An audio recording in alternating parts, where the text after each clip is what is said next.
Welcome to Monday Night Live at the Mountaineer Podcast at the Mountaineer Cafe. Excuse my voice tonight. Scaring people at the Haunted Woods Saturday night, so I lost my voice. But this is where we celebrate our current athletes and honor our rich tradition and excellence in Madison County athletics. First, before we start off, we want to offer our condolences to the Graves family on the passing of the Madison County legend Jimmy Graves. Jimmy was the PA announcer for Madison football for almost 40 years. He's also a member of the Booster Club. He fed countless number of sports teams, meals with his wife Rachel. And Jimmy did so much for this community, it will never be forgotten. And we want to offer our condolences to Rachel, Nikki, and Matt. First up tonight, we have Mr. Jack Berry, a Madison County legend in his own right. People don't know Jack has a really interesting story to tell from his life. So let's talk about growing up in Madison, Jack. What do you tell us about youth sports before we come to high school? Well, it was one thing that tied the community together. My uncle Billy Mitchell coached 3 sports back in the 60s, I guess. And I spent a lot of time at the high school before we had lights. We played out home football games at Porterfield Park. I remember the people that played. When Billy, I call him, my Uncle Billy was coaching. He coached baseball. He came within an ace of making the Detroit Tigers team, and he had a shoulder problem. He was in spring training with people like Al Kaline and people like that. He loved sports. He did that. I helped him rake the field. I got bats at my house even now, broken bats that were left over from the baseball team. So I kind of came up around sports primarily because of him and people in my family. But then I was a fan all the way through my elementary school years. Roger Sullivan, who was a physical education teacher at Waverly Yale, started an after-school basketball program in what I guess would have been sometime in the late 60s when I was in elementary school. Athletics was just what everybody did for pleasure around here. And to go to a basketball game, I remember we played Midlothian. We had Mark Borders played for us, and we got in the state semifinals that year, I think, and lost to Thomas Walker. But we had really good sports teams, particularly the basketball teams. We had a lot of good baseball teams. We had some really good football players. We had 3 or 4 people drafted by the pros in baseball. So it was just something you did if you were a young person in Madison. I started playing Little League baseball when I was 6 or 7 years old. 2 of the best coaches I've had, Junior Lillard and Carson Jenkins. Yes. So Pratt's had a team, Radiant got a team, Brightwood had a team, Kriegersville wound up with a team. It's pretty spirited, a lot of fun. There was a lot of competition back then between Brightwood, Wolftown, Kriegersville, and I believe Junior and Junior Lillard's team was the Madison Cardinals. That's correct. That's exactly right. Yeah. Wolftown Bulls, Kriegersville Cougars, Brightwood Red Sox. Yeah, it was a special time to be growing up in Madison back then. And, you know, Billy Mitchell was such a mentor to so many people in Madison. He meant so much to the people. It was a great honor to have the field named after him. Yeah, it was an honor. I know I'm glad he lived to see it. He was a math teacher and physical education teacher. He had a whole lot of kids go through his athletic teams, and it was a special honor to be able to play for him. So you played 3 sports in high school? I did. A lot of us did. We played football, basketball, and baseball. That's what we had. Eddie Dean actually started a soccer team 1 year for a time. You know, Sammy Banks, I remember, was the goalie. I remember some of the guys on that team. Eddie had actually coached soccer at Collegiate, I believe, when he was still in Richmond before he came to Madison. Yeah. So, but basketball, baseball, and football were the sports that the guys participated in. The girls had basketball. There weren't a whole lot of sports for young girls at that time. I had 3 daughters, all of whom came through this high school and all of whom played sports. So I particularly appreciate the expansion of the girls' athletic programs. But we had some awfully good girls basketball teams back then. In fact, Billy Mitchell coached one to a district championship. Yeah. Jill York was on that team, Jill Withrow, Mary Linda Lamb, Mary Linda McLaren, Debbie Jenkins, Debbie May, lots of very good female athletes during that time too. Yeah, Becky Gore started the Absolutely. softball program. Becky was very much involved in all of that. Yeah. Yeah. So, Madison football, I guess, what was your best sport, you think? That's a good question. I like basketball the best. I don't know. I'm not one that can speak to that. I love playing all three of them. Yeah. And I guess at the end of the day, maybe football is best, but that probably is because of the teammates that we had that surrounded all of us. Yeah. People forget that we participated in the district with Matoaca, Midlothian, Buckingham, Powhatan, all these schools around Richmond. Verona too, I think. We played Verona. That was back when Billy was coaching. Ken Willard, who played for the San Francisco 49ers after he went to North Carolina, played against Madison. But back in that era, I would call it, we went 9-1 my sophomore year. I started one game. I think we had 25 to 30 people. Mike Clore, Dudley Patty was a quarterback. John D. Mallory, I think, was on that team. I believe Pete York was on that team. We beat everybody on the schedule except Orange. They beat us 28-6, I believe. It was 12-6 for most of the game. And Coach Sizemore, who was a legend in his own right, I'll say this without any hesitation, ran the score up on us, including a fake punt near the end of the game. We had one of the best drives that game I've seen in Madison County football history. 94 yards on about 12 plays to score the touchdown that we scored. And that was a very, very good football team. And one of Eddie Dean's most successful jobs as a coach, I think. Yeah.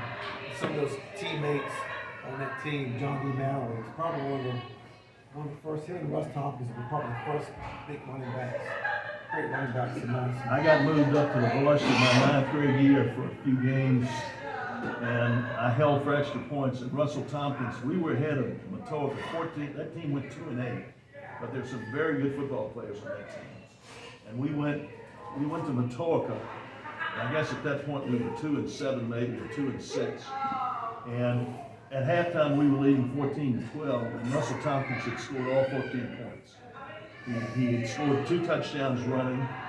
He kicked both extra points. The Kersey brothers played for Matoaca then. One of them wound up playing for the Philadelphia Eagles, I think as a punter. They were well known around the state, really, for basketball and football. And Russell was a one-man wrecking crew. He had the strongest arm of any quarterback I think that's ever gone to school. Eddie actually had him, Eddie Dean, had him stand behind the goalpost before practice and throw the ball over the crossbar to get some loft on it. Because he could literally throw a football about 80 yards on the line. Russell was a tremendous athlete. Yeah. No question. And then John D. too was a running back. John D. was amazing. He was on the team with Barry Twyman. I was just talking to somebody about Barry this week, and he's passed away now. My sophomore year, I guess, we had, I think I've got this right, John D., Barry Twyman, and Ronnie Moore in the backfield, and all of them ran up. John D. and Barry ran under 10 flat 100 on a cinder track. And Ronnie Moore was probably about a 10-2. And they were our running backs my sophomore year. And my I guess it was my sophomore year. Yeah. And Ronnie Medley went on to play at Pitt. Ronnie Medley was an amazing athlete. Basketball, football, played on a national championship team at Pitt. I don't think we've had another athlete come from this high school that's ever played on a national championship football team. It was Blackledge, I think, Todd Blackledge, if I remember. Ronnie, I saw Ronnie about a year ago. He and I were very good friends. I got a call from him when I was in New York visiting my daughters, and he wound up, he was living in Florida, he was going to come up to Virginia. And Coach Dean actually had a little get-together at his house, and some of us went to. Ronnie was an incredible athlete. So Coach Dean, that was such a legend in Mass. You want to talk a little bit about Coach Dean? Yeah, it's a little bit hard to do because all of us who played for Coach Dean know how special he was. I'm not sure any of us knew what was ahead at the time, but my senior year, we played the state championship and lost to Appalachia. Yeah. Eddie was the coach. That was at Scott Stadium. No, that was at Appalachia High School. It was an interesting place. It's closed now. Yeah. John Quinlan, who's a good friend of mine, former state police captain, went to Appalachia High School. He and I joke about it sometimes. They had a very good football team. Very good. We played them in the state semifinals in basketball. And they were good. But that team went undefeated until we met them in the state championship. But Coach Dean was a master at putting personnel in the right place and figuring out a way to beat people. And if you play on those teams, and I saw the team, we lost to J.I. Burton next year at Scott Stadium. And then, of course, the following year, we won the first state championship against Clintwood with Carlton Johnson and had one-man wrecking crew. And Jeff Early, my good friend and former law partner, was quarterback of that team. It was one of the best football games probably Madison ever played. So yeah, his legacy will never be forgotten, that's for sure. But what are some of the memorable games you think you played in Madison? Beating Orange for the first time in 17 years, even though they weren't in the district, was certainly one of them. We beat them 34-0, I think, my senior year. We were winning 28-0 at halftime. That wasn't a district game, but probably the largest crowd I ever saw at Madison High School for a football game. I can still remember the sound, the noise, particularly in the first half. I think that year too, we beat Strasburg, who'd been in the playoffs the year before. The football playoffs had only started, I think, my sophomore year. And we played Strasburg in the opening game, and they had Coach Glenn Proctor, who was a tremendous coach. And we went down there and beat them. I think it surprised people. I can't remember the score, maybe 36-18 or something like that. That's the happiest locker room I think I've ever been in. I remember Sleepy Johnson. He was on that team, tremendous football player. Carlton Johnson, all the people. Gary Oots, Blackie Watts, Mike Breeden. I'm leaving people out. Greg Oots, tremendous player. It was, that locker room's the happiest locker room I've ever been in. So you leave Madison, and you decide to go to where? I went to Washington and lead. I was hopeful to play basketball, frankly. That didn't work out because the coach wouldn't allow you to even try out for the basketball team if you played football, and that was a fall sport. Some of the teams, W&L was in the top in the country in lacrosse then in Division I. And some of the lacrosse players, in fact, a couple of the best basketball players there were lacrosse players because of the way the seasons fell. Yeah. But I wound up playing football all 4 years, and I was on the track team for 4 years. So your football career was pretty successful? We didn't win a lot of games, so I'm not sure I'd say it was successful. I had a lot of fun and got to play almost all of 3 years. Yeah. So I have good memories about it. It was fun. We played different schedule then. The ODAC was just coming into existence. We played Bucknell.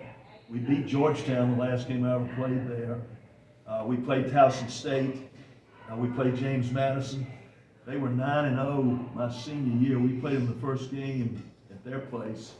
And I think they beat us 21-15. We gave them a heck of a game, but we lost. And we were playing a schedule that really was bigger than the school, but it was fun. We played the Coast Guard Academy. Autumn Graham was the coach, former Hall of Famer with the Redskins and the Browns. But yeah, it was strictly Division III football, and it was a lot of fun. We had some good athletes. So I know several players in Madison had NFL tries, but I believe you may be the only one that actually got drafted. I did get drafted, and it was an interesting time for pro football. By the Buccaneers? Tampa Bay was an expansion team, and so was Seattle that year. And it wasn't a particularly strong year for quarterbacks, frankly. The guy from San Diego State, whose name escapes me right now, I knew it like the back of my hand, was one of the better quarterbacks. Was Doug Williams drafted the same year? No, it was a guy named Parnell Dickinson who played at Mississippi Valley State, where Jerry Rice later played. He had an arm. James Harris was the first African American quarterback of any real note. There were others, But James Harris from Grambling, which was they had one of the best football coaches in the history of college football, Eddie Robinson. James Harris was a tremendous athlete. But Parnell Dickinson, I think, broke his records in the conference that they played in. Parnell was drafted, I was drafted in the last round. I think he was drafted in about the 8th round. And I got to know him a little bit. And then Steve Spurrier was their supplemental draft, from the rest of the team's quarterback. And there were a couple of other guys there, but Parnell Dickinson was a tremendous athlete. He made the team and left. I went down, they tried to sign us all. They had what I'll call a cattle call right about Easter weekend, and you go down there. John McKay, he's the coach, part owner, former coach at USC. He had the USC playbook. And they tried to get us all to sign a contract while we were down there. And some did and some didn't. And I decided if I was going to try to play, I had to quit school and go down there full time. And I wasn't prepared to do that. So I didn't do it. So you go on to law school? I went on to law school at the University of Virginia. And you were a lawyer, you were a judge. I was a judge for a time. Most of my time at the bar has been as a lawyer. I worked with Jeff for 25 years as a law partner. Started out with Puryear Chandler and early Edgar, we call him Bo Puryear, Colt's dad, who had worked with my father, was my sort of a mentor, and I worked with him for several years before I went off on my own, and then ultimately Jeff and I went on a formal partnership. And your father was a judge too at Madison? My dad was a judge starting in 1970 or 71. I was a sophomore in high school, and he was on the bench until about 1983, I think, and retired, and then set up a fair amount as a retired judge. So I know you've really set the bar for quarterbacks in Madison and people for not only what you did playing career, but for the rest of your life going on. Been married for how many years? 40, let's see. You caught me off guard. No, that's a good question. No, it's I've been married for 43 years. And you have how many? Had 3 daughters. I married Lee Dwyer, John Dwyer, who was a principal here and a very good athlete in his own right. He was captain of the baseball team at the University of Richmond. And his son Johnny played on the course of a state championship team that beat not Clintwood, but Pennington Gap, and Michael Stiles, one of the best athletes that ever went to school here. Johnny's team at Bridgewater was just inducted into their Hall of Fame there. The team he was on, the first one to win the ODAC at Bridgewater. Johnny was all conference. Johnny Dwyer on that team, and we went to that team's installation into the Bridgewater Hall of Fame the night they had the Madison County celebration. It's the reason I couldn't come to that. Right. So, well, appreciate you coming, and it's been great to hear your story because I think it needs to be told and people need to know about it. And thank you for coming. Thank you. It's enjoyed being here. Enjoyed being a part of the athletic program for a long time at Madison County High School. Thank you so much. Thank you. Let's Been trying to get Jack for a long time. Finally got him. What's that? Been trying to get you on for a long time. Well, I'm trying to stay ahead of all of this. Good to see you. Thank you so much for coming. Thank you. All right, up next, Mr. Larry Helmick.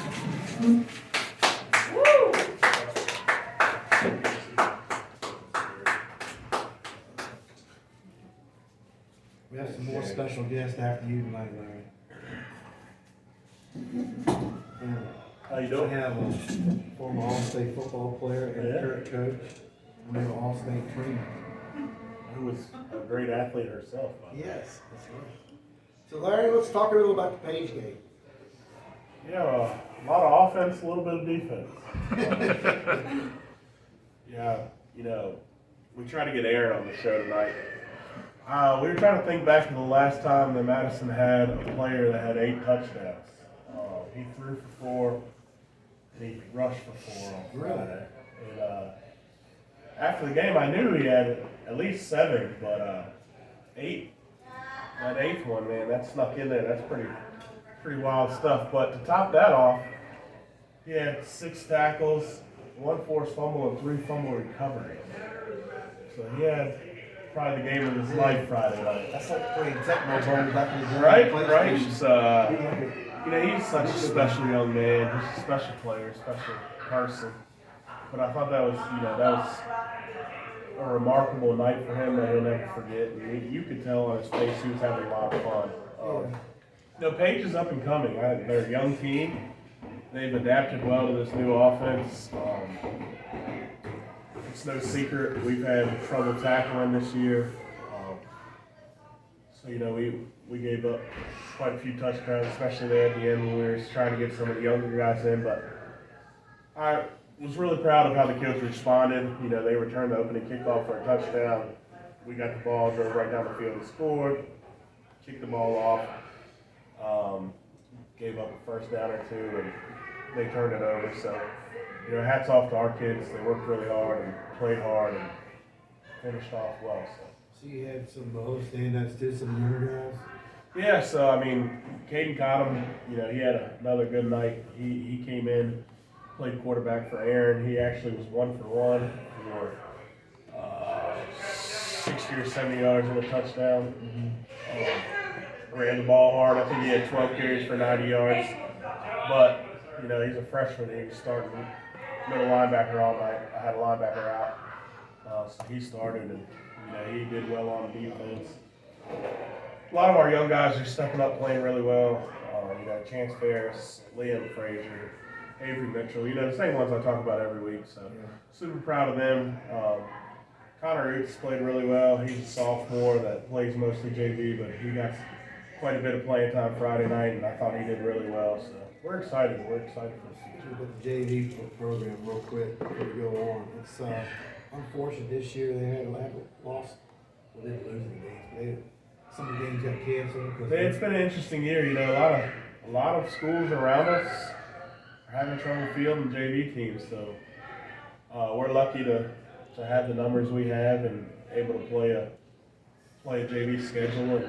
And we've done the best that we could do on short notice of finding games. And we picked up Rocktown and Monticello. So we picked up some schools to get games in, and we did really well. You don't have much time to practice, and I think we beat both of the teams we picked up on a short week.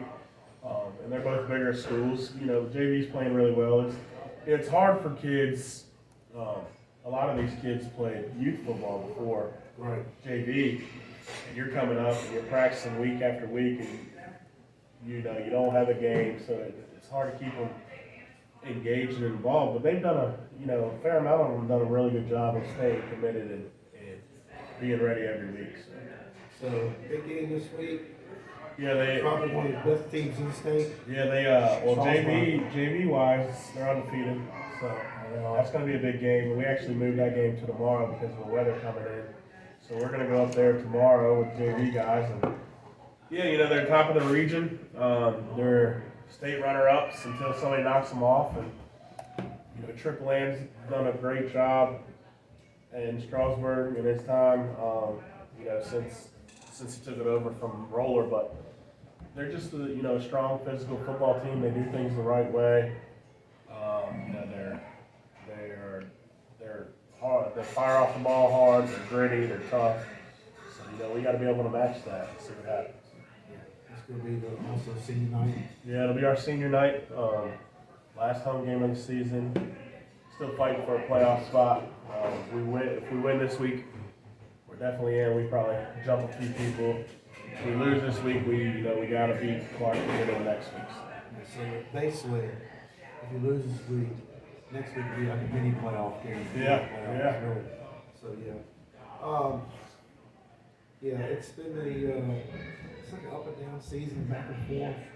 But the guys still believing and still fighting. Yeah, you're going to have that, especially on defense. We're pretty young. We're pretty much going to return every defensive player we have next year, and that's attributed to the fact that we're starting a lot of new faces. We're starting a lot of freshmen, sophomores, juniors. So that's takes a toll on you, and they're starting to figure it out.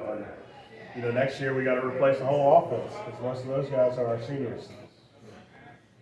So, last week in the picks, I was 7 for 12, you were 6 for 12. Which one did you pick that I didn't? I picked Philadelphia, you picked the Giants. That's one. Scatterbo would have won if he didn't. Giants would have won. And I picked the Ole Miss, and you picked No, we put, yeah, you picked Oklahoma. So, anyway. So this week's picks. We have Vanderbilt at Texas. I love Vandy right now. I want Vandy to pull it out. I like an underdog story. Yeah, I think, I don't know if Arch Vandy's playing another. We got professional last week, so I'm going to pick Vandy as well. Miami at SMU. Ooh, that was tough.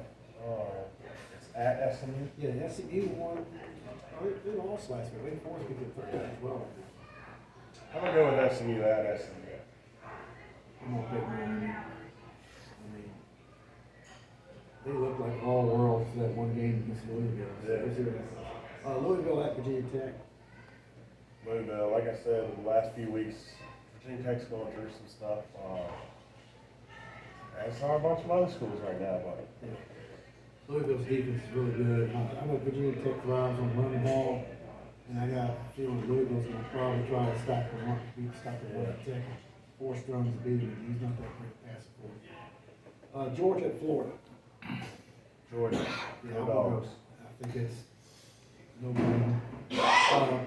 UVA at Cal. This game is at 3:45. Thought it was gonna be a 10 o'clock game tonight, but it's gonna be at 3:45. I'm going to go with UVA. They finding a way, right? Finding a way. 4 weeks and 4 overtime games, and they found a way to pull it out. Yeah, They literally won last week by an inch, so. yeah, that was lovely. I know Cal has got a really good quarterback, but man, Tech ran all over them, so I'm expecting UVA to try to do the same thing. Georgia Tech and NC State. We'll go with Georgia Tech. They're playing some good ball right now. I like them because you don't always hear about them. You know, those are teams I really like. I saw one poll this week that they were in the top 5 now, so they're rolling. OU at Tennessee. Who is it? I think it's Oklahoma. No. Scratch that. I wrote it down. I can't read my handwriting. All right, NFL, Minnesota, Detroit. Detroit. I know you're going to Go pick Lions. Yeah. I'm doing the same way. KC at Buffalo. Oh, Buffalo. I like Josh Allen. I'm going to pick Buffalo too. Although KC's really starting to pick it They're up. starting to figure it out. Seattle at Washington. Washington. I'm going to go Seattle. I can't never pick the Commanders. I mean, I want the Commanders to win. I just don't know. Arizona at Dallas. Arizona. Dallas is still trying to figure things out. Well, yeah, keep on figuring it out. I'm going to pick Dallas, but they'll probably lose. And then it's probably a surprise team in football. The most surprise team in college or pros this year has got to be the Indianapolis Colts at Pittsburgh. Who would ever thought when Daniel Jones left the Giants, he would ever be a great quarterback? It shows you his coaching. It's all coaching. Yeah, who you got? Colts. Yeah, I have to agree with him. They're all Colts. So that's what all we have for this week. One other thing, I meant to say this earlier. Tomorrow night, volleyball hosts Central for the Bealeton District semifinals. Please go out there. I think it's at 6. Yeah. And then Wednesday at 2 p.m. the New Market, the Region B cross country meet It's actually moved to 11 and 11:45 because of the weather. on Wednesday. So it's still Wednesday, but I can't tell you which one runs first, boys or girls. But Yeah. the first group runs at 11 and the second group runs at 11:45. And then tomorrow is the game at Strasburg. Yeah, JV plays at Strasburg, 6:30 kickoff. Everything's the same except for we moved it from Wednesday to Tuesday. Gotcha. Okay. All right. Well, thank you, Larry. Thank and, you. Let's Appreciate bring in the All-State trainers. Kathryn Crouthamel. Good job, Larry.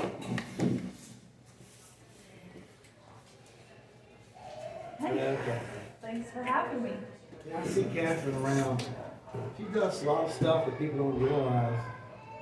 At 3 o'clock every day before practice, this is for all the sports.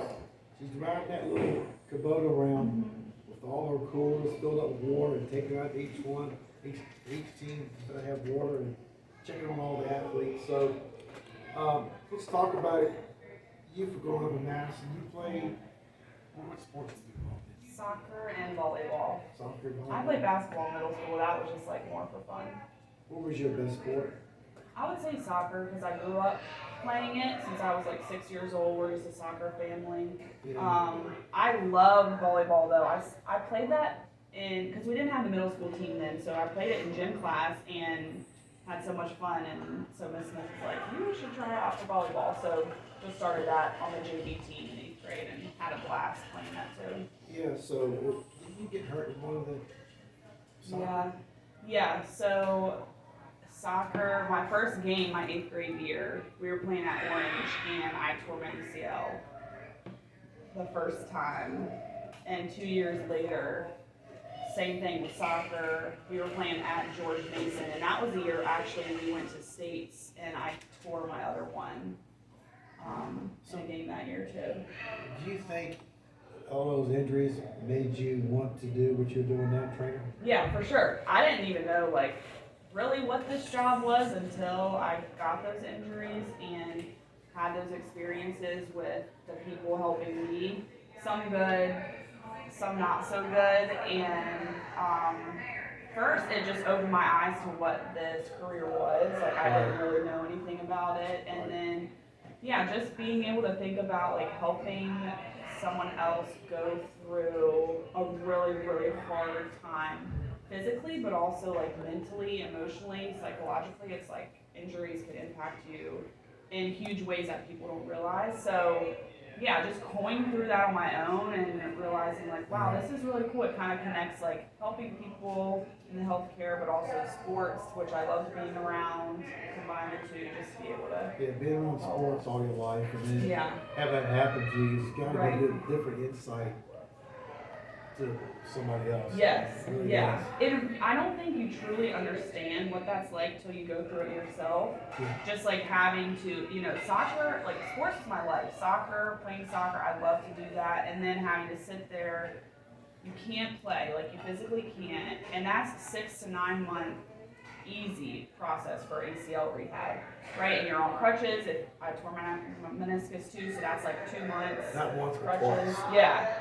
And that's why the second time was like even harder because you know what you're about to go through again. And I remember like just laying on the field, like slamming my fists in the grass because I was like so frustrated. Like, I am seriously about to go through this again. Like, Could you tell that you knew it happened? Yeah, I felt it right away. And just because I had done it before, I knew. I was like, there's no way that's not what it is. And just a feeling of like, wow, I'm really about to walk this road again. So you leave Madison and go to where? I went to Liberty Okay. for my undergrad, Liberty University. They have a really good, strong athletic training program.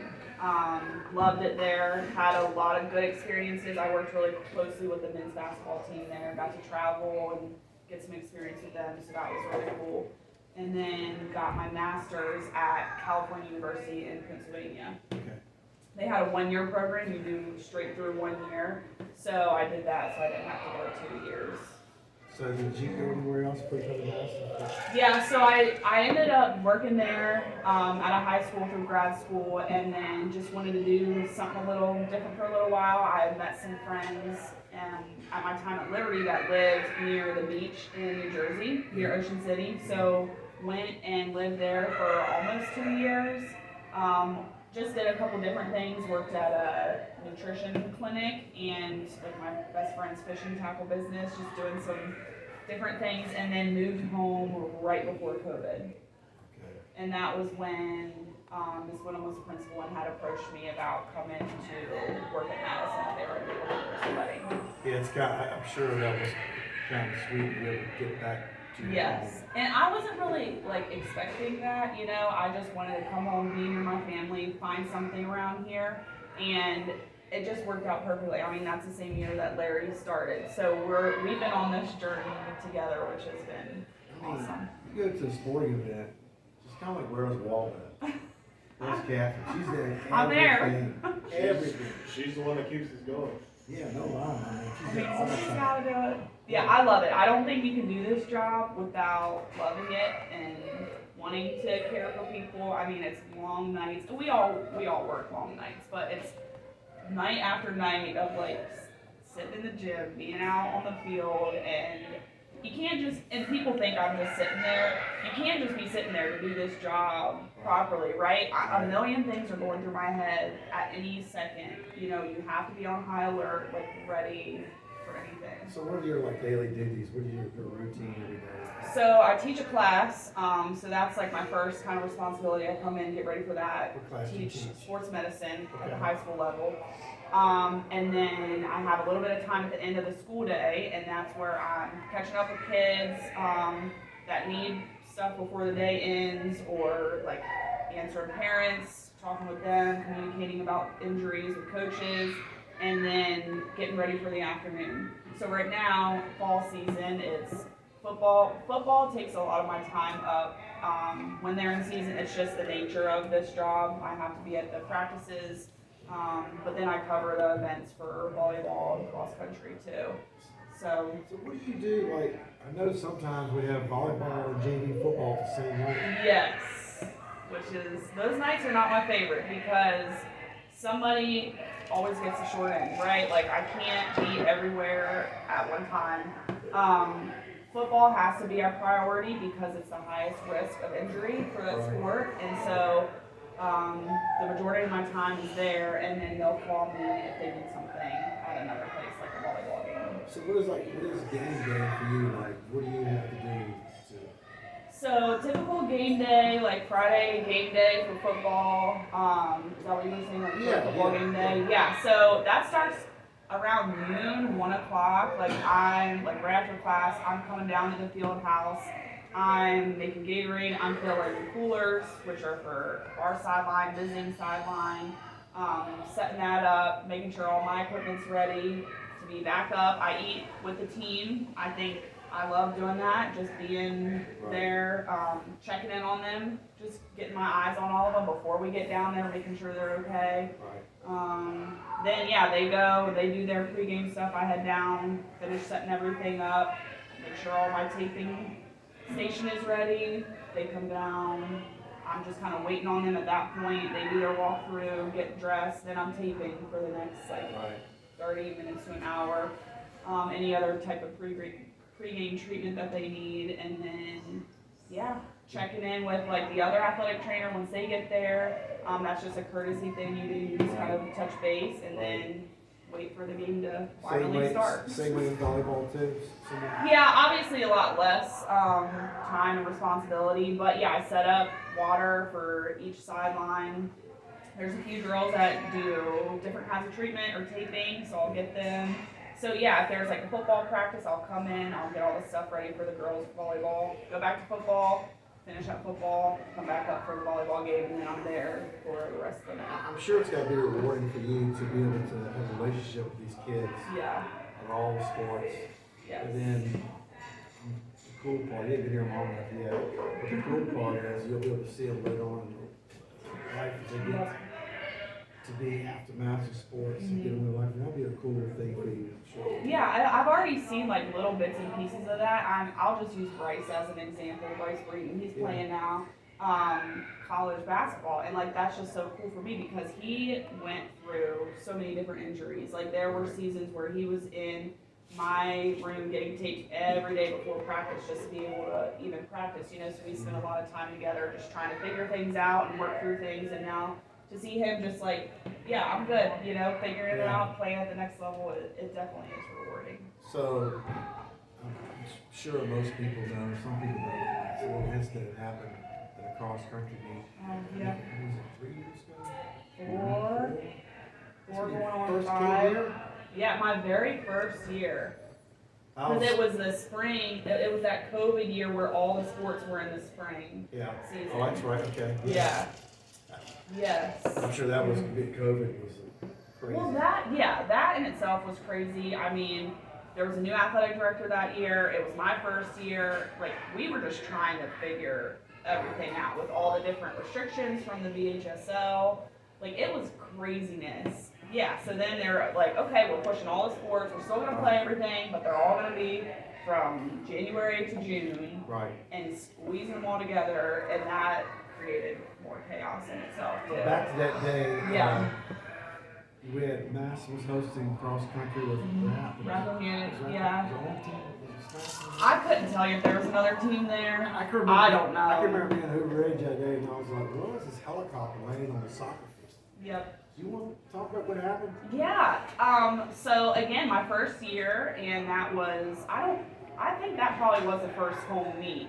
It was in March, again, because all the seasons were in the spring, and I had been at football, but it was like a nice day for it being March, and I'm thinking like, I'm just gonna go over to the cross country meet, and now I go to all of them, but you know, my first year being, I was like terrified to leave football because something's gonna happen, right? But it was like, I'm gonna go over there, I'll throw my equipment in the car, just pop over to Hoover Ridge.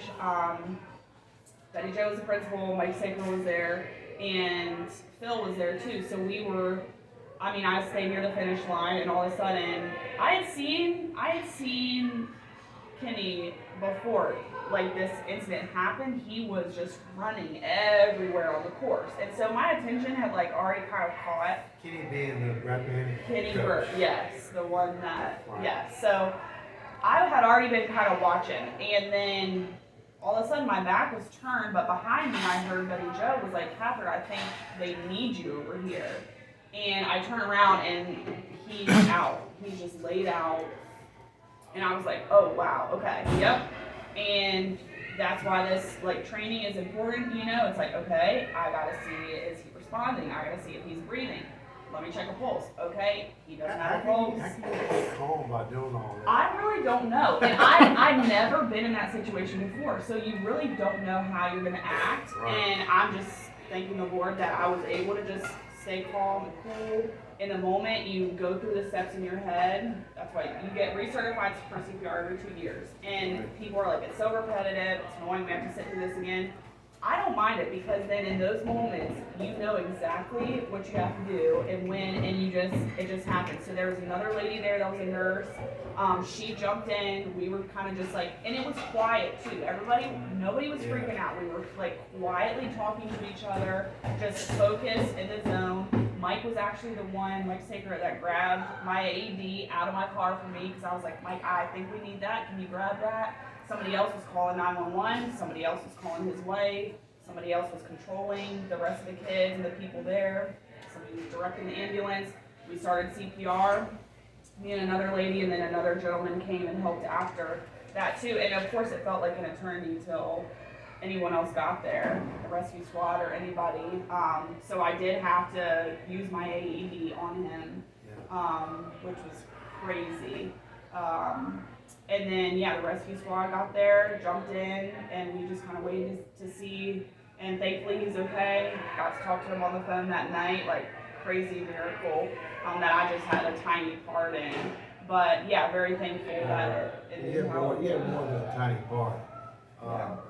We always talk about state championships and all this stuff, and it's great, but you saved a life. That's a whole lot more important than any damn state championship. We're really grateful to have you here, that's for sure. Another thing, we just talked about it. I want to later on we'll talk about it in another episode, but Mike Saker. Lost Mike, how many years ago has it been? It's been 4 or 5 years. It was that December. Yeah, that December. So Lost him way too soon. Yeah. What a great guy. Mm-hmm. Everybody knew Mike. The gentleman. Yeah. You want to talk a little bit about working with him? Yeah, well, I knew him first from my driver's ed PE teacher. Right. I can remember him when I was in high school, and his mom walked in the office, and he would come in, and we were doing JV basketball, and he would come into the gym where we were at.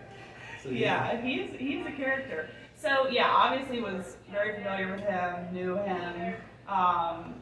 Coming back, it was a crazy first 3 years for me. I had 3 different athletic directors, right? So the one I came in with, he left after 1 year. Mike took over the next year, which was cool. I just kind of see that as a gift. Like, we got to hang out a lot. Sometimes he'd be like, we got to go do this, but hey, let's go. We'll go to Starbucks. Right. He might try to argue that he didn't like his, caramel, whatever, frappuccino thing. Yeah. But, so, I got to spend some cool time with him just figuring that whole transition time out. Him feeling responsibility to the school. You know, they couldn't find another athletic director, so he's like, I'm gonna do it, and he stepped up and That was him. was doing a lot. Yeah. That was him. Yep. So just super thankful to have been able to. Yeah, we sure did miss him, and he left his mark on Madison. Gone way too soon. Yeah. Yeah, we appreciate you coming today. Anything else you'd like to add? Nope. Thank you for having She me. was nervous about doing this. I just didn't know what you wanted me to talk What are you about. gonna talk about? Let's go talk. Just gonna hang out. Yes. Thank you so much. Let's give it a hand. Now we have Mr. Freddie Harris. How you doing, Gary? How you doing, sir? I can tell you what.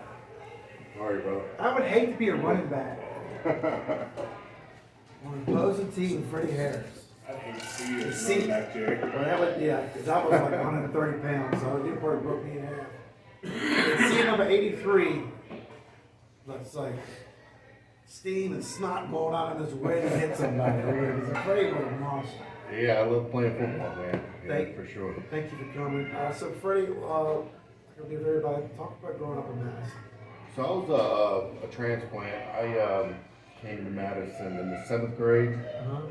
Moved in beside Bo and Edith Taylor. And Bo Taylor, or no, not Bo Taylor, his name is Bo Clatterbuck. Yeah, It's a long time ago. Bo Yeah. Clatterbuck. Bo Clatterbuck was a stone cold Mountaineer football fan. Oh, yes. And I was a 7th grader, 13 years old, didn't know really about Madison. So where were you at school before you? So I was in, we went to Cedar Lee, so that was in Faulkner County. Okay, Yeah, that was a junior high school, and when I got here, it was middle, it was called middle school. So it Yeah, was that whole transition period in the early 90s. yeah. Yeah, so Did you play youth football here? I didn't until I got here, and I thought I was going to be able to play youth football, but I was 5'10", 180 pounds, and it was a weighted league. And I wasn't a fat kid, I was big. And they were like, no, you're too big to play. I'm like, too big? I'm just, skinny. Yeah. I thought, but yeah, I was out of the weight range for my age, Right. so I couldn't play. Did you play any other sports? Yeah, so played baseball, wrestled, played basketball. So you wrestled on Coach Saker? Coach Saker's first year as the main wrestling coach, the head coach. I was a senior year wrestler. Okay. I only wrestled as a senior. Ended up being 6th in the state. We took 13 kids to state that year. Wow. Yeah, Saker's first year. I think a couple of us placed, 4 or 5 of us placed, but placed 6. That was the last spot on the podium. But it was my only year. I wrestled 220. All right. Yeah. So you played also baseball in Madison too? Played baseball for Madison. Yeah, loved baseball. That was my favorite sport, actually. Was Butterworth your coach? No, Billy Tanner? Billy Tanner was my coach, and Billy Mitchell. Okay. So- Oh gosh. Yeah, so that was kind of the great thing about, we just had the Hall of Fame dinner that you did a fantastic job hosting, by the way. Thank you. But Kathryn Johnson got inducted. She was my freshman basketball coach. Billy Mitchell, who's amazing, coached me in baseball. Eddie, of course, coached me in football. Yeah. Raymond Kirkley was a freshman football player as I was a senior. He got in. Ben Breeden, I played basketball, baseball, and football with Ben. He was so a lot of guys, it really meant a lot for me to be there. It was a nice night for that. Awesome. Yeah, it was a really great night. I tell you, we've talked about it before on the shows. If you didn't make it this time, please make it next time. It was really special. So your main sport is football. Yeah, I would say so, yeah. I was 220 pounds at the run, so it's a pretty good combination of linebacker. So you played? Did you play in the offense? You always. Yeah, well, I'll come in as a freshman. In the 8th grade, of course, I played JV, and I was a dude on JV, and I knew I was going to play varsity as a freshman. They kind of told me that. And in them days, the gold shirts and the blue shirt, the gold shirt was the starting offense, the blue shirt was the starting defense. And I'm like day 3 sitting at camp in a red shirt, and I'm hot, right? I'm just sitting there, and Eddie comes up to me and throws me a gold shirt and a blue shirt. And he's like, and I don't know what he was thinking at the time, but I'm thinking he's like, what jerseys he's going to come out in? I'll put the blue one on. I wanted to play defense. So I did play a lot of offense. they put me in '83. They kind of give me some choices, but like I was talking about, Bo Clatterbuck used to take me to football games. We used to watch Curtis Bourdin. He played number 83. Yeah. He had a lot of interceptions. I really liked watching him play football. That was one of my options. I was like, I'll be interested. Yeah. And so, Curtis Bourdin. Yeah, Curtis was on the halftime show at the last home game Oh, with nice. Rod and Dave. nice. Yeah, that was really nice to hear that. So you go and your defense, you're middle linebacker. Oh yeah. They pretty much set the defense up around the middle linebackers, and back then You're around 4-3 or 5-2. it was more of a 5-2. They kind of the defensive line didn't make plays. They ate up blockers, and then us linebackers straight. Right before me, there was Dennis Berry and Mike Hughes played the middle linebackers. They were great. That's kind of who I looked up to. I was an 8th grader when they were seniors. Those guys were, Dennis Berry was a beast. He was like 81. He was 81, Yeah. and so 83 didn't feel so bad at linebacker for me. And then I come in as a freshman. I started as a freshman right out the gate. I was 6 foot, probably 195 as a freshman. I was a big kid, you know. They could run, so that helped. And I was just flying around making plays as a freshman, and it kind of just it stuck. You know, I wasn't going nowhere. What years did you play? I was 93 to 96 in football, so I graduated in 97. So, who are some of the people you played with? So Kevin Arrington was senior when I was freshman. He was the Everything. Tony. He was everything. Yeah, he was our whole offense. Yeah. After Tony graduated. After Tony graduated, He was Tony and everything. Paul Porter graduated. Yeah. That whole class was amazing. That was Tony Arrington, Paul Porter, Dennis Berry, Mike Dukes, Dustin Myers, not Hugh Wingate, Chris Wingate. Without that bunch, one of the games I remember, I believe we were the Orange and won it against Yeah. Orange. Yeah. That was a big game. Yeah. It was one of the last times we ever beat Orange. Yeah, I beat Orange my junior year, Okay. senior year. We played Orange. We won. I played offense them year. Eddie would throw me in games that play offense when he What'd you wanted to play? win games. Tight end. Tight end. Yeah, they throw me the ball. They didn't tackle me very easy. So who else was on the you played with? Who was all linebackers on defense? So John Lamb Okay. played beside me a lot, and He then was 80. 84. Yeah, Yeah, I me and remember him, that. 83 and I 84. gotta tell people all the time. I can't remember where I put my shoes at home. Yeah. But I can remember about sports from Yeah. years ago. As a freshman, Luke Sylvain was Yes. beside me for a year. And then John got hurt as a senior, and Aaron Sylvain, his little brother, Yeah. played with me. Yeah. That was good times. And defensive line, who was on the Defensive line, had some good defensive linemen in front of me. That's kind of had my success. Dries Ellis, Oh, yeah. Derek Walker, Oh, defensive ends, Cleo Bryant, big man up front. Yeah. Bud Carpenter, a little muscle. I called him a muscle pig. Yeah. He was played in front of me. Yeah. Yeah, that's a good one. Well, he's 5'1", maybe, Yeah. and just muscled up. Yeah. He didn't let people get after me, so Yeah. he was letting me He scrape. was, it. he was Good. nose guard, I believe. He Right? played a lot of nose, yeah. Yeah. Yeah, it's hard to move a stump, Yeah. you know. He was tough. Yeah. And then, so what are some of your most memorable games you can remember playing for Madison? What's some of it?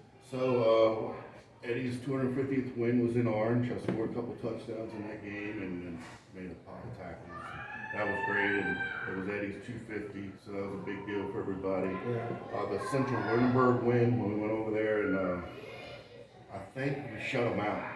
I think it was 7-0, or it might have been 7-6 or something like that. But Is that were you there? Was that the game they like went for first and goal to 1 yard line? yeah, yes, exactly. The punt went over our guy. We went to punt the ball. We was going to win the game. The punt went over Drees's head. Drees Yep. was the punter, and he downed it at like the 2. It was first and goal at the 2 yard line. We were up by like 1 point. Yep. And they ran the same play 4 I was times in a standing right row. down there. And I was I mean, they're right up the middle. They could have. They didn't. Ed and Bill called time, and they had 3 timeouts left, and they called all of them. After every continuous play, they come out there and they just be like, stuffing. And I was like, yeah, well, that's what I'm doing. I'm stuffing. And so I like ramming my head into other people's heads, so it kind of worked out for everybody. I just couldn't believe they didn't try to run around that side. They kept No. running. He had a Yeah. really big running back too. He's a big guy. That kid was a horse. He was a tackle that played fullback. Yeah. Yeah. Huge. And they didn't hand it to him. I kept hitting him, but they never handed it to him. They handed it to one of the other guys. They tried to run right behind him, but I wouldn't let him go any further. That was. I'll never forget that game. That was Yeah. awesome. It was a fun game. So, some of your all district, all state. I was all state, junior, senior year, all region defensive player of the year, my senior year. I was all the Central Virginias, all that stuff. Anything you could get in football as a junior and senior, I got it. As a sophomore, I led the team in tackles. I know that only because Eddie made fun of the seniors because I was a sophomore. That was the only reason I knew that, and the only real reason we didn't have defensive stats back then. Obviously, the coaches had to keep something for the district, trying to get district and region votes. And so the only thing I ever heard is Eddie told a couple schools that I was had back-to-back 200 tackle seasons. Wow. So, yeah. And looking back, I've coached football so long, I know that's a pretty impressive stat. Now, whether that's true or not, or he was just telling them that, I don't know, but they set the defense up for me to make tackles. So it's not like it's the players around me more than just me. They set it up for me to make So how far did you guys get in the playoffs those years? So I made it to the regional championship games against Powhatan my junior year. Or was that my senior year? That was my senior year, made the regional championship against Powhatan and lost that. And then all the losses I try to stuff down in a bad place. So I can't really remember the last games. I remember it hurts. I was a transplant, like I said, in Madison, and coming into Madison, and the people and the community embraced me, and I forever will be in debt to this community for that. I did not have a good upbringing as a kid. I didn't really have a strong family oriented lifestyle, but I had a lot of people really just embrace me. The master being you were more like family. Yeah, that's exactly right. And that's why coming back, coaching for Larry, man, Coach Helmick, I think, is just totally underrated. I don't care about the wins and losses, but the way he takes care of the players, the way the players respect him, the coaching staff respects him. I know I do. I want to be here for a long time. I coached football for 10 years at Liberty, 7 years there. I was a DC. I was going to ask you, because your son played for Liberty? My son's the all-time leading tackler at Liberty, the oldest, and then the other was a really good football player in his own right. He was defensive MVP as a senior. Good players. They all led the team in tackles. Did you were DC there? I was a DC there, yeah. 7 seasons. 7 years. Yeah. No, that's a really good team. We had good teams, a couple undefeated teams. Had some battles with Larry and EB. We had some good tests there. We even played Brandon, who's our offensive coordinator, was a interim head coach in Culpeper. I beat him too. I'll let him know. I don't try to rub that in too much. We beat him too. But he had some good team. He kind of, Brandon's a good football mind. Yeah. So so you left when you left Madison. You just went in and coached later. How far along did you left Madison? You start coaching? So I coached. About 2001 was my first year coaching. Started coaching. I coached a nationally ranked travel football team. We ended up going to Florida, placing 3rd in the nation. I was a defensive coordinator on that team too. We allowed 6 points per game, and we had a lot of shutouts. To excuse that a little bit, but of course my son played on that team, and I think 13 of my seniors that I ended up having at Liberty, where we had an undefeated team that lost in a regional championship game to a there was a 5A school that dropped down to 4A last season. None of their kids left. They were studs. Yeah. They beat us. But, it was a hard-fought game. So, Coach Dean's your coach. Who's your DC? Who's DC back then? DC was Phil Warren. Phil man. Warren. I love Phil. Good dude. Still to this day, I can talk to Phil. And then again, not much of an upbringing here. I was a hard head, and the coaches, they were more like father figures to me, man, than anything else. And they knew that, and they embraced that role. Eddie and Phil and Billy Tanner and Tom Butterworth, and they all were very good to me. Yeah. They helped me control my emotions, turned me into the man I am today. I'm a giver these days. I like giving back to the community. I have my own business. I have 8 kids total with my stepkids and my biological kids. Yeah. So being a father's first for me now. I got all adult children except a 4-year-old girl. So we're trying to get back into Madison right now. Yeah.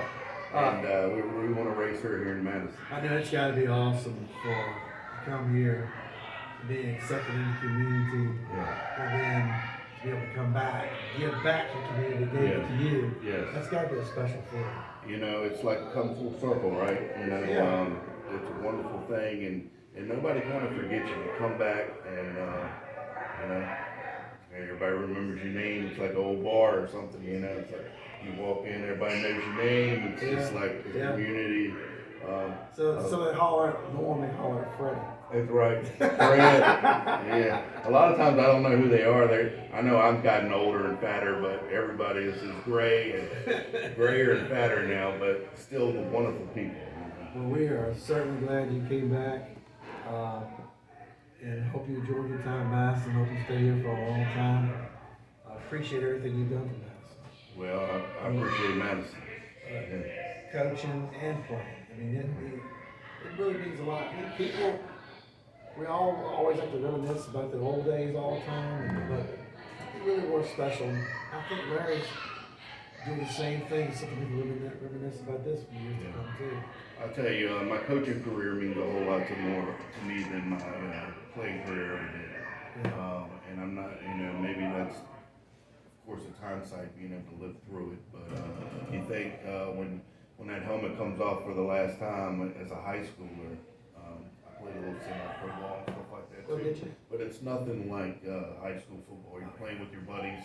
Exactly. And that gets, we were talking about this last week, that gets lost in the fact with football and all sports. I think it's turned into too much about individuals, nothing about team, but experience. I mean, you remember the bus rides, all the stuff. The bus rides, the locker room, the meals. That's what we fell in love with. Yeah. And when I got to come back to be a coach, I realized that's what I missed. That's what I loved, and that's why I just love it here at Madison. The culture, Larry is. He come into a dying Madison County football program, and it's come back. It's probably a good word. It was almost dead. Yeah, well, we Kathryn it back to life. And we feel good about it. I'm just super glad to be a part of it, and I want to be a part of it for a long time to come. I hope Coach Helmick sticks around for it. I tell you what, we think about that good COVID year. It was like Larry. I try not to think about that. The walk rate. But you know what? I don't need to think about it, because you need to think about how far we've come since then. Yeah. I mean, football's about younger than that. So we think about all Which this. is crazy to think about. Yeah. That is so crazy to think about to me. I mean, this is our 79th year in football in Madison. Next year will be our 80th year. We are at number 499. We're at 499. Yeah. So our next win will be our 500th win for Madison County football. And Eddie Dean had 250 and 1946. He was there for the Eddie's 250. Yeah. Yeah, it was. So a lot of people know that. It's a big deal, man. Oh yeah, that's huge. I'm gonna be here for the number 500, and let's hope it's Friday night against Strasburg. Now you're talking. Yeah. That'd be a good one. That'd be a good one. Well, Thank you, Freddie, really appreciate you coming out. Yeah, thanks for having me, Jerry. I appreciate you, man. Appreciate all you do. I appreciate you, and thank y'all, and we'll be back. I believe we're coming next Sunday. I think we're gonna be here. Not be able to be here Monday, so we'll see you all next Sunday night. Appreciate you all tonight, and check us out on social media, and go Mountaineers.